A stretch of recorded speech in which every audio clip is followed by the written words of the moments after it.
सर्दियों की एक काली रात थी। घना कोहरा हर चीज को अपनी चादर में समेटे हुए था। राजीव अपने दो दोस्तों समीर और रोहन के साथ शहर के बाहरी इलाके में मौजूद एक पुरानी हवेली के पास पहुंचा। यह हवेली पिछले कई सालों से वीरान पड़ी थी। लोगों का कहना था कि वहां अजीबो-गरीब घटनाएं होती हैं, मगर राजीव और उसके दोस्त इन बातों को बकवास मानते थे। भूत वूत कुछ नहीं होते, राजीव ने हंसते हुए कहा। आज हम इस हवेली में रात बिताकर सबको गलत साबित कर देंगे। तीनों ने दरवाजा खोला। जंग लगे लोहे के दरवाजे की चरमराहट के साथ ठंडी हवा का एक झोंका अंदर से आया, मानो हवेली ने उनका स्वागत किया हो। अंदर घना अंधेरा था।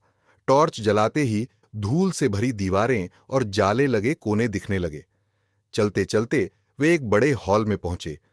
वहां टूटी फूटी कुर्सियां और पुराने जमाने का झूमर लटका था, जो जरा सी हवा से भी हिल रहा था।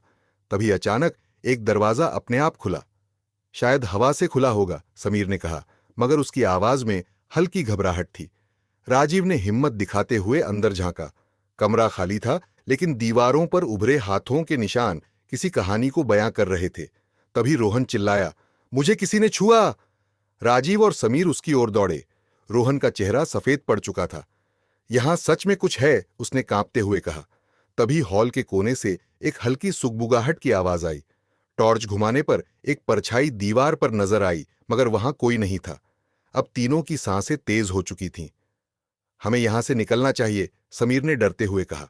लेकिन तभी दरवाजा जोर से बंद हो गया। हवेली के अंदर एक अजीब सी सरसराहट गूंजने लगी। ऐसा लग रहा था जैसे कोई धीमे धीमे हंस रहा हो। फिर एक लड़की की धीमी मगर डरावनी आवाज आई, क्यों आए हो यहां? ये मेरी जगह है। तीनों की रीढ़ की हड्डी में ठंडक दौड़ गई। उन्होंने दरवाजा खोलने की कोशिश की, मगर वह जाम हो चुका था। रोहन जोर जोर से दरवाजा पीटने लगा। अचानक दीवार पर टंगी एक पुरानी तस्वीर जमीन पर गिर गई। तस्वीर में वही हवेली थी, लेकिन उसमें एक लड़की खड़ी थी, जिसकी आंखें काली थीं और चेहरा भयावह। राजीव ने तस्वीर उठाई और तभी उसे महसूस हुआ कि किसी ने उसके कंधे पर हाथ रखा। उसने डरते हुए पीछे देखा। वहां एक धुंधली छाया खड़ी थी। अब तीनों की चीख हवेली की दीवारों में गूंज रही थी। सुबह जब गांव वालों ने हवेली के अंदर झांका तो वहां कुछ भी नहीं था। बस दरवाजे पर 3 ताजे हाथों के निशान थे, ऐसे जैसे कोई बाहर निकलने की कोशिश कर रहा हो।